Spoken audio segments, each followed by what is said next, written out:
వికలాంగు పిల్లల తల్లిదండ్రులకు, ఇక్కడికి వచ్చినటువంటి పిల్లలకు అందరికీ కూడా నా హృదయపూర్వక ధన్యవాదాలు, నమస్కారం తెలియజేస్తాను. ఇప్పుడు సుభాషిణి మేడం గారు చాలా క్లియర్గా చెప్పారు. మనలో కొంతమందికి చిన్న చిన్న అపోహలు ఉండిపోతున్నాయి. అది అపోహలు ఎలా ఉన్నాయి అంటే,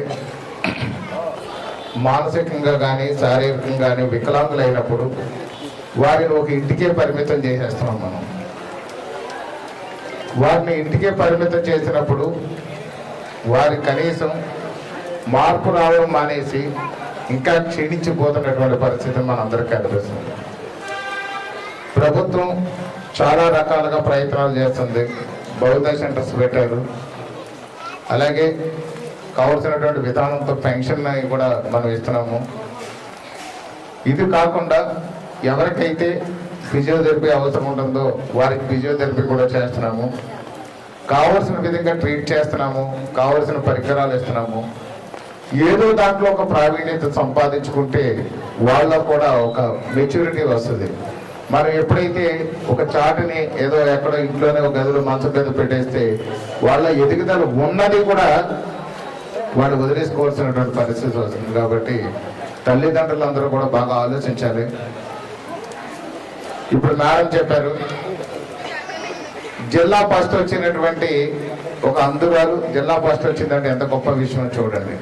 అంటే శారీరకంగా వికలాంగులేమో కానీ మానసికంగా మాత్రం స్ట్రాంగ్గా ఉన్నారు వారు. అలాంటి పరిస్థితుల్లో వారు బ్రహ్మాండమైనగా డిఎస్సిలో సాధించిన వారు ఉన్నారు. అలాగే ఈ యొక్క 10th క్లాసులో కూడా అత్యధిక మార్కులు రాణించిన వారు ఉన్నారు. 144 మంది వికలాంగులు 10th క్లాస్కి ఎగ్జామ్కి హాజరైతే 100% స్ట్రైక్ రేట్తో వాళ్ళు మంచి మార్కులతో పాస్ అయ్యేందుకు వారందరికీ కూడా నా అభినందన తెలియజేస్తున్నాను.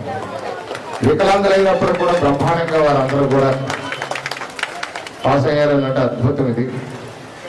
కాబట్టి ప్రతి ఒక్కరు కూడా తల్లిదండ్రులు వాళ్ళ పిల్లలను ప్రోత్సహించే విధంగా మీరు కాస్త ఎక్కువ ఇంట్రెస్ట్ తీసుకోవాలని కోరుతున్నాను. కాబట్టి ప్రతి ఒక్కరు కూడా పిల్లల పట్ల అశ్రద్ధ వహించకుండా మీరందరూ కూడా తప్పనిసరిగా ఏదైతే ప్రభుత్వం సహకారం అందిస్తుందో వాటిలన్నింటిలో కూడా వినియోగించుకోవాలని మిమ్మల్ని అందరినీ కోరుకుంటూ, మీ పిల్లలకి మంచి భవిష్యత్తుని ప్రభుత్వం మంచి ఆలోచనతో తోడ్పాటునిస్తుంది. దాన్ని వినియోగించుకుని మీ పిల్లల్ని కూడా మీరు అభివృద్ధి